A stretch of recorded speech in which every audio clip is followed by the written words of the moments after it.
voina chuan guitar lesson thar kan zir ho lenga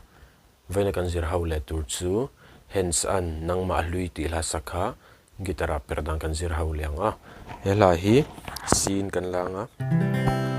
asanga F tipena me theya aniama G minor A minor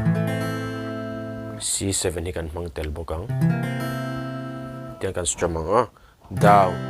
down down up tikhan tikhan kan strum na na na na na na na na na na na na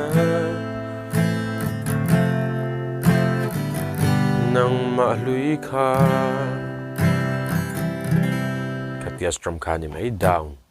down down up khatia strum chu kha obul changa top thlengin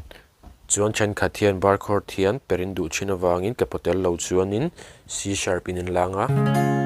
aniama hian G sharp asanga F sharp minor F sharp minor na na na na na na na na na na na na na na na khatia strum dan ngai thawa strum lekha ni mai kepo tel lo in play du ni pun kepo first fret a goron vuanga alhamilin karon play lenga uluk don ni lo ngai thale cheu don nia